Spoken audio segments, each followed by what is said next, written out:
मसीह pastor साहब जो गवाही देने का मौका दिया उसके लिए धन्यवाद करता हूँ। हमारा नाम त्रिभुवन कुमार है। ग्राम सक्करपुर कला पोस्ट गंगौली जिला गाजीपुर है। हमारा चर्च कासमाबाद है। हम लोग 2004 से विश्वासी हैं। पहले जब हम लोग सांसारिक में थे तो हम लोग को बहुत दिक्कत का सामना करना पड़ता था। हर साल पूजा करना पड़ता था, हर साल सूअर और खस्सी चढ़ाना पड़ता था, तभी हम लोग शांति से रहते थे, न तो नहीं रहते थे। 2004 में हमारे बड़े पिताजी का पैर में एक्जिमा जैसा हुआ। एक्जिमा जैसा होने के बाद वो सड़ने लगा, धीरे धीरे बहुत बड़ा घाव होने लगा। तो वो लोग सोखा को जब दिखाए तो सोखा बोला कि ये मिलान है, पूजा करना पड़ेगा। 6 महीने का दिन दिया। 6 महीने में बोला कि ये लगेगा, खस्सी लगेगा, सुअर लगेगा और भरुका, सब बहुत चीज़ बताया। बोला कि 3 भाई हो, 10-10 हज़ार रुपया लगेगा। तीनों भाई से 10-10 हज़ार रुपया मांगा। अब सभी लोग परेशान हुए, कहाँ से इतना पैसा आएगा। कुछ दिन बीतने के बाद हम लोग का एक बड़ी बहन है, वो गाजीपुर चर्च में जाती थी। वही बोली कि वहीं गए थे बड़े पिताजी, तो वो जहाँ घाव है वो धीरे धीरे सफ़ेद दाग में बदलने लगा। तो बहन बोली कि आप लोग चर्च में आइए, सब कुछ अच्छा हो जाएगा। और वहाँ दुआ का तेल लगाई। दुआ का तेल लगाने के बाद वहाँ से चले तो आते आते रास्ता में उस घाव में से अपने आप खून बहने लगा। घर आए, देखे कि खून बह रहा पूरा घाव में से। वो जब सफ़ेद दाग हो गया था तो कपड़ा बांध कर चलते थे। उसके बाद बहन के कहने के अनुसार हम लोग सभी लोग गाजीपुर जाने लगे। तो कुछ दिन के बाद वही सोखा था, वो भेटा गया। तो बोला कि क्या करेंगे, पूजा नहीं कराएंगे। तो हमारा पिताजी बोले कि नहीं, हम लोग पूजा नहीं कराएंगे। तो बोला कि हम सबको जो बांध के रखे सबको छोड़ दें। तो ये बोले कि छोड़ दीजिए, कोई दिक्कत नहीं। और हम लोग पूजा नहीं कराएं। गाजीपुर से पास्टर साहब को बुलाएं और घर पर प्रार्थना हुआ। धीरे धीरे सब घाव अच्छा हो गया पिताजी का। हमारे पिताजी 4 भाई थे। 4 भाई में से एक भाई को, वो लगभग 15-20 वर्ष का थे, तभी उस शैतान ने बुला दिया। बुलाने के बाद वो 2 दिन के अंदर ही उनको मार दिया। मारने के बाद वो भी हम लोग को सभी को परेशान करने लगे। कभी भी खेत जाते थे तो उठा के पटक देता था किसी को। तो उसका भी सोखा लोग ने घर पे ही चौर बनवा दिया। जब तो गाजीपुर से पास्टर साहब आए तो उसको भी उखाड़ पुखाड़ कर सब फेंके। तब हम लोग बहुत बड़ा मीटिंग कराया, लगभग 100-150 लोग का मीटिंग कराया। मीटिंग कराने के बाद पूरा गांव में शोर जब हो गया तो हम लोग को दयाद बोलते थे कि ये ईसाई धर्म में होगा, इन लोग का छूना पानी नहीं पिएंगे। वो लोग हम लोग को घर भी नहीं आते थे। तो हम लोग बोला कि जाने तो मत आओ, कोई दिक्कत नहीं। और वो लोग, आज का वो डेट है कि सारे लोग आते हम लोग घर। लगभग धीरे धीरे हम लोग गांव में 20 घर है, लेकिन उसमें 10-12 घर इस समय क्रिश्चियन हो गए हैं। जब मेरे बड़े भाई का शादी हुआ, होने के बाद वो पहली बार तो आई तो ठीक थी, लेकिन जब दूसरी बार गौना करा कर आई, आने के बाद जब प्रार्थना में बैठी तो वो खेलने लगी। तो एक दिन तो खेली तो कोई दिक्कत नहीं, लेकिन दूसरा दिन से अब परेशान सबको करने लगी। मेरा बहन का कि उसके ऊपर बाइबल रख कर प्रार्थना करी तो उसको भी खिलाने लगी। जब हम लोग प्रार्थना कर रहे थे तो किधर से भी लुकार आता था और किसी न किसी को मारता था, धाए से उलट जाते थे। हाँ, बड़े पिताजी का लड़के को भी मारे। वो ढोलक बजा रहे थे, ऐसा मारा कि उसके हाथ में से हाथ कट गया, उसमें से खून गिरने लगा और तुरंत वो बेहोश हो गए। ऐसा ही कुछ दिन चला। गाजीपुर चर्च में ले जाते थे, ले आते थे। तभी बहुत परेशान हम लोग थे, कोई परेशानी नहीं जा रहा था। धीरे धीरे धीरे धीरे वो लोग दयाद से भी झगड़ा लगाना चालू कर। दयाद का नाम पूछते थे, तुम कौन हो, तो दयाद का नाम बता रहा था कि हम ये है, ये की है, वो की है, दयादों को बता रहा था। धीरे धीरे जब भेद खुला तो बोला कि इनके मम्मी के नानी के गांव का सब मैटर है। उसका नाना बंगाल में रहते थे, तो किसी बंगाली को रखे थे, तो उसी को बंगाली लोग को मती मारने के लिए सेव में कर कर और फल में कर कर, मीठा में भी कर कर लेके जा रहे थे बंगाल। तब तक इनका मम्मी सब, छोटी लड़की थी, खा ली। खाने के बाद अब वो सब करा हुआ इसके मम्मी पर हो गया। कुछ दिन तो बताए कि हम नेटुआ है, तो इस गांव का है, ऐसे धलिए वैसे धलिए। फिर बाद में पता चला कि ये दोनों बंगाली है। इस एक ज्योति अपना नाम बता रही थी, एक डिम्पल नाम बता रही थी, और दोनों बता रही थी कि हम लोग 360 बार जान रहे हैं। वही 360 बार का हम लोग पर यूज करती थी। कभी कभी ऐसा होता था कि कोई ना कोई खड़ा हो जाता था कि हम यीशु जी आ गए, यीशु जी आ गए बोलते, सबको भरमा देता था। खड़ा होकर बोलते थे कि हम यीशु जी हो गए।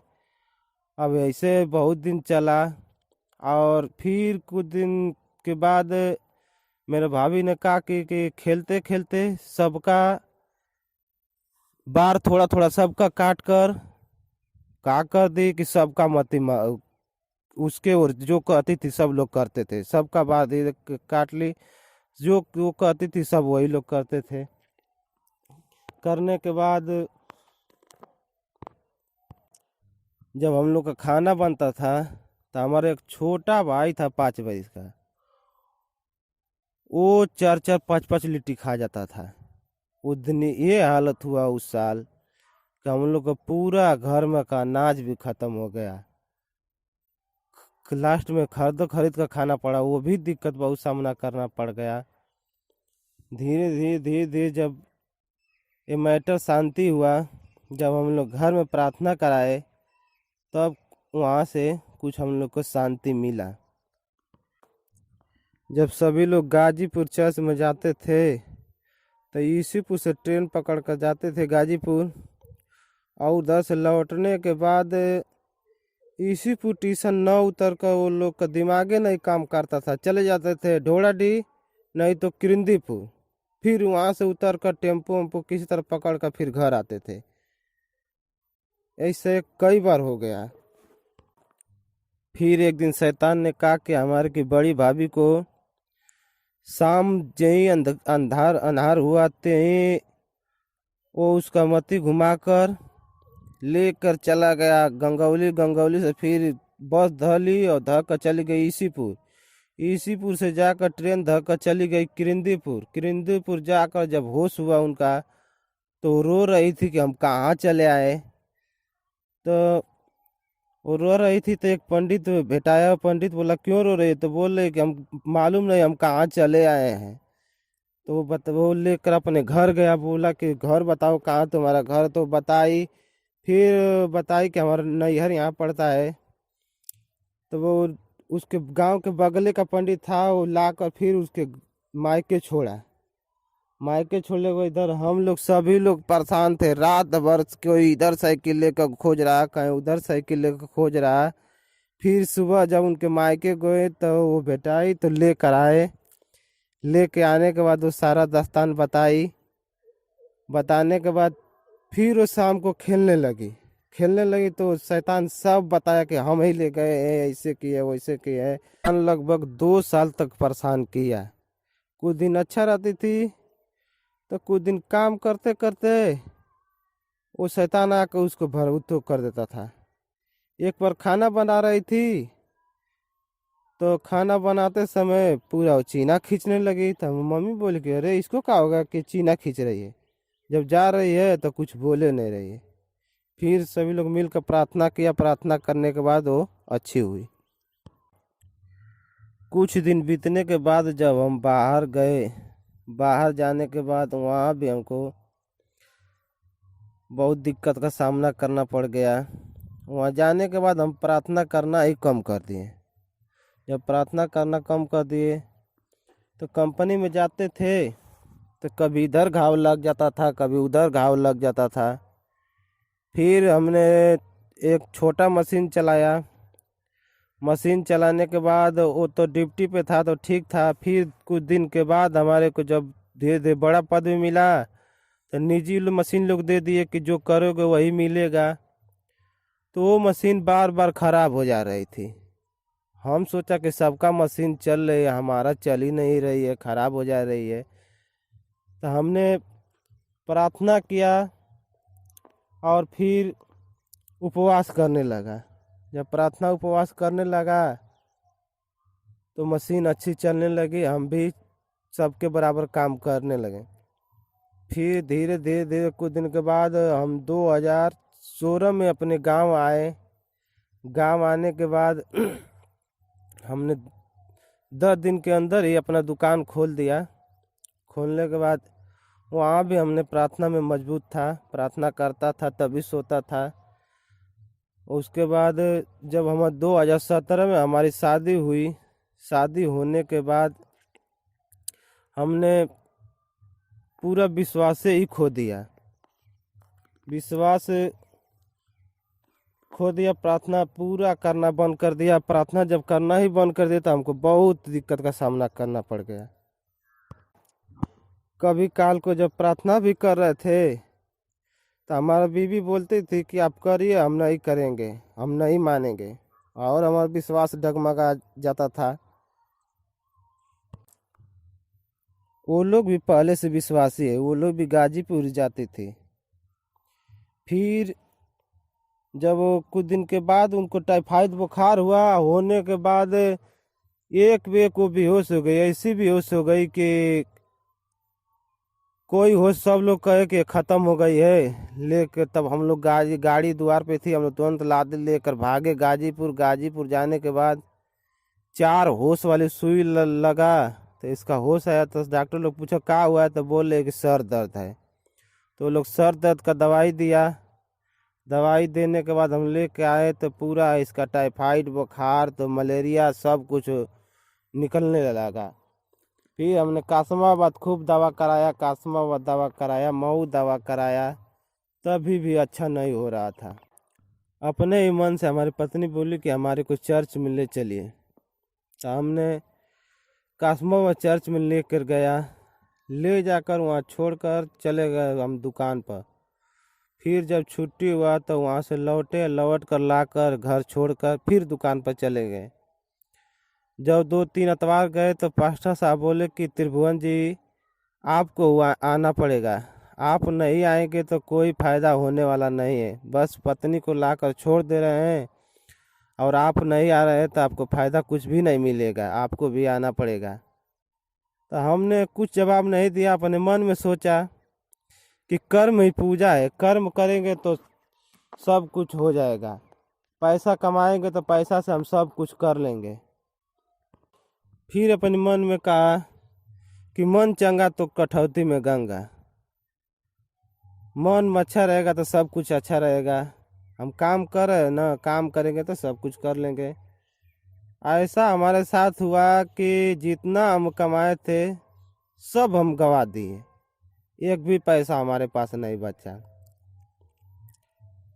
कुछ दिन के बाद हमारी बीवी जब गांव में रहती थी तो गांव के लोग सबका शादी हमारे साथ हुआ। तो सभी का, किसी का लड़का किसी का लड़की हो गया। तो सभी लोग बोल रहे थे कि सबका हो गया, तुम्हारा कुछ नहीं हो रहा। तो हमने कहा कि अकेले गया, कासमाबाद दिखाया, 2 महीना तक कासमाबाद दवा कराया, वहाँ कोई लाभ नहीं मिला। तो फिर हमने गाजीपुर सी हॉस्पिटल है वहाँ लेकर गया। वहाँ ले जाने के बाद पता चला कि वो लोग कम से कम तो 10 जांच करा कर 20,000 रुपया ले ली। फिर बोली कि आपका बीबी का ट्यूब का नली बंद है, ऑपरेशन करना पड़ेगा तभी खुलेगा, ना तो खुलेगा नहीं। हमने पास्टर साहब से राय लिया कि पास्टर साहब ऐसे ऐसे मैडम जी बोल रही हैं।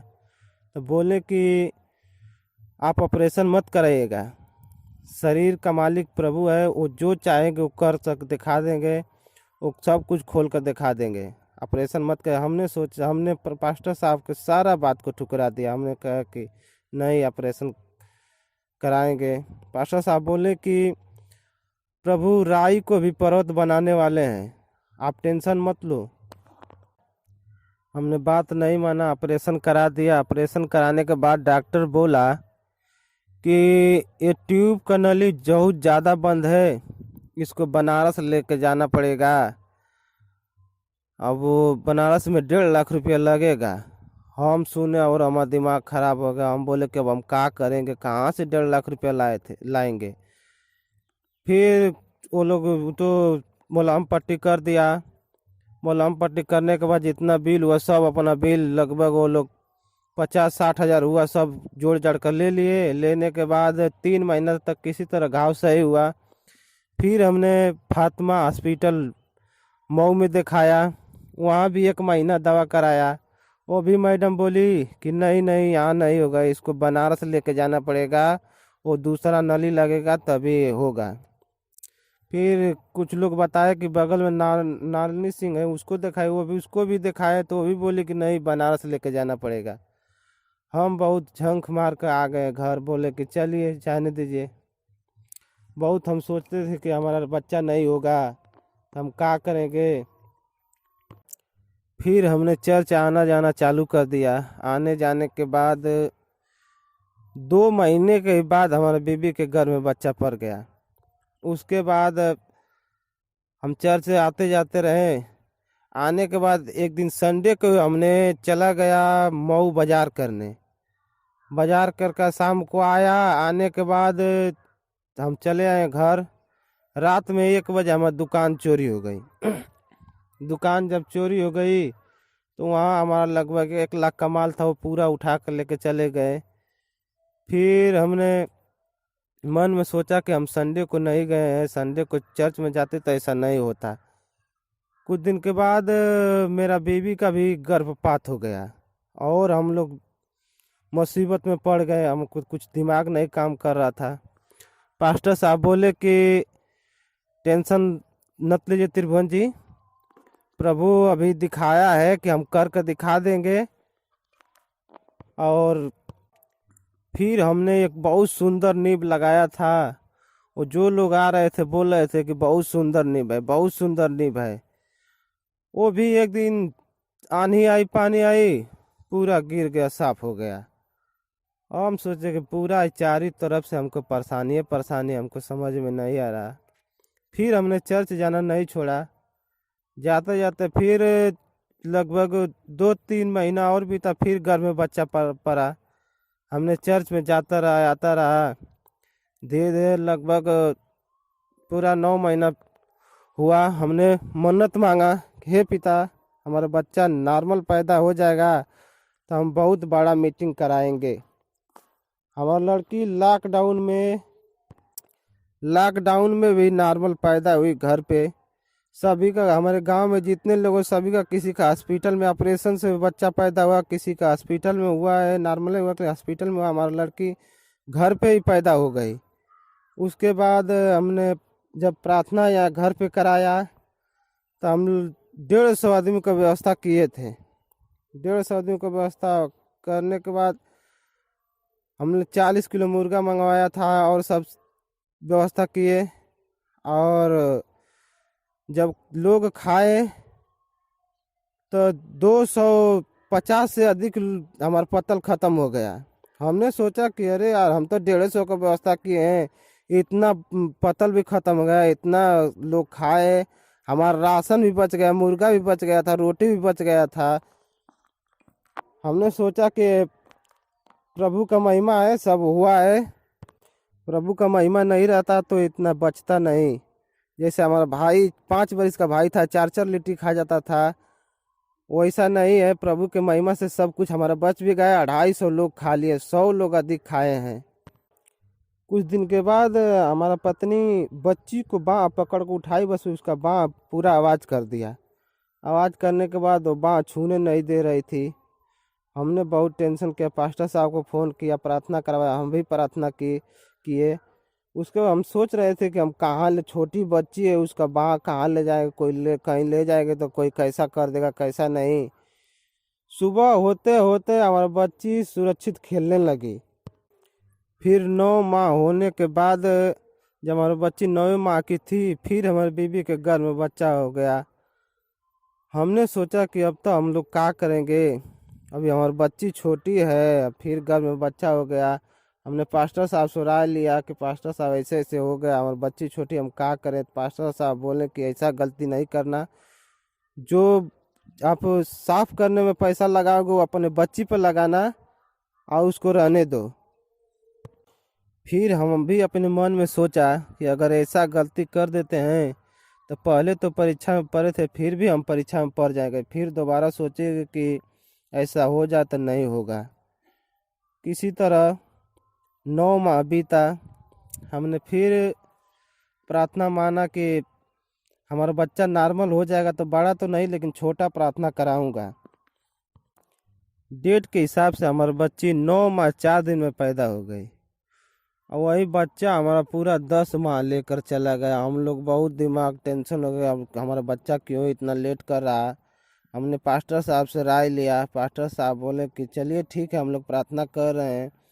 फिर हमने चेकअप कराया, चेकअप कराने के बाद डॉक्टर बोला कि ऑपरेशन वो करना पड़ेगा। 3 दिन का डेट दिया। हम लोग जूम मीटिंग में से लेकर कहाँ कहाँ प्रार्थना कराए। फिर 2 दिन के अंदर ही हमारा बच्चा घर पे ही नॉर्मल हो गया।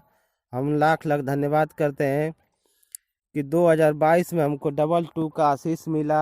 एक लड़की एक लड़का हमारा हुआ, उसके लिए धन्यवाद करते हैं।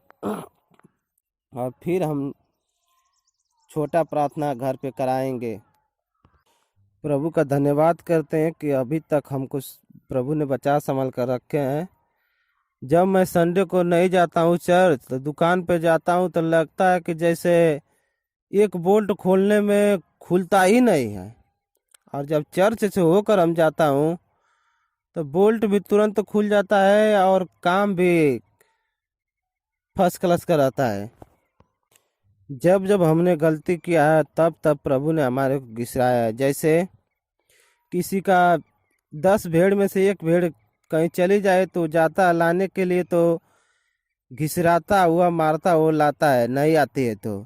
वैसा ही प्रभु ने हमारे साथ, जब जब हम गलती किए वैसे वैसे प्रभु ने हमारे साथ किए हैं। लेकिन अब हम अपने जाने में किसी तरह का कोई गलती नहीं करना चाहता हूँ। लाख लाख धन्यवाद करता हूँ जो इतना समय हमको जूम मीटिंग में मिला। सबको जय मसीह की।